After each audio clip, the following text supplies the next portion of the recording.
Hey guys, Everything Apple Pro here, and in this video I'm bringing you a comparison of 10 iPhones. That's right, 10 iPhones from the newest iPhone 6 Plus, iPhone 6 down to the 5S, 5C, 5, 4S, 4, 3GS, 3G, and 2G.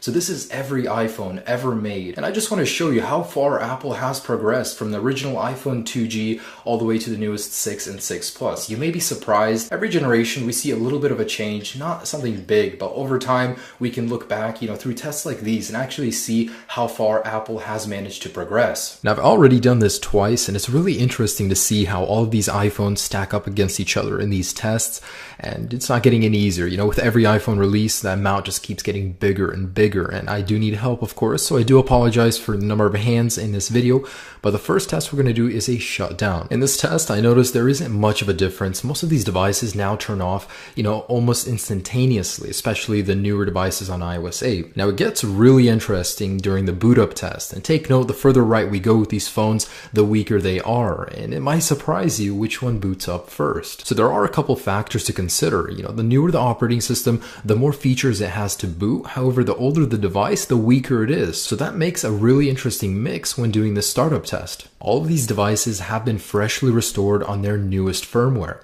So first place isn't the 6 or 6 Plus, it's the iPhone 5S, quickly followed by the iPhone 6, and then the 6 Plus, then the 5C, then narrowly the iPhone 2G, then the 5, then the iPhone 4S, 3GS, and it's going to be a while, but eventually the iPhone 3G beats the iPhone 4. So iPhone 4 is in last place. Why is that? Well, I think that's because Apple decided not to give up on the device. They wanted to give it iOS 7, even though it was a little bit beyond its hardware limitation. Now, this isn't much in terms of a hardware test, so let's go ahead and run a Geekbench to let you guys know how these devices actually compare to each other in terms of raw processing power. Unfortunately, the 3G and 2G don't support the application, and even if they did, I feel like I'd grow old before the application actually finished running the test. On the 3G, it literally took over 15 minutes, whereas on the 6 Plus, it was under a minute. And if you take a look at the actual specs I placed above these devices,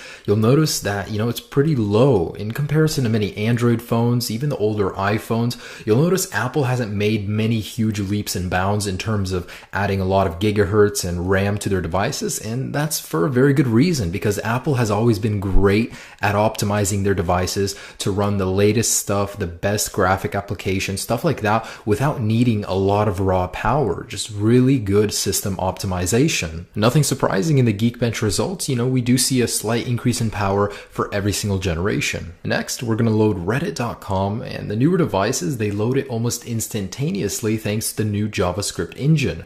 And as you can see, they just go down one by one from the 6 Plus all the way down to the 2G, and the 2G is out of Wi-Fi, so can't load it, but they do load it in order one by one. And here we can see that the newer devices do get the better JavaScript engine, so they will load web pages a little bit better, also thanks to preloading. And as you guys can see, it's kind of surprising to see some of the older devices perform better than the newer ones, say in the startup test, but Apple has been making steady progress from the very first 2G all the way to the newest 6 Plus in streamlining, making them a little bit faster every single generation. And I personally don't see a reason that you jump from a 5S to a new 6 or 6 Plus just based on a little bit of an extra speed boost, because as you guys can see, they work so good as it is. It's just a very marginal difference between every single generation, but of course it is getting better, and it's good to see in retrospect how much Apple has improved from the original iPhone 2G. And I do understand that between these devices, speed isn't the only difference, but if you're just looking at speed between upgrading from one device to another, it's really not the best idea because the differences are just so small. But hopefully this video helped give you an idea of how the iPhone 2G compares to the 6 Plus and everything in between. Have a great day, guys. Peace.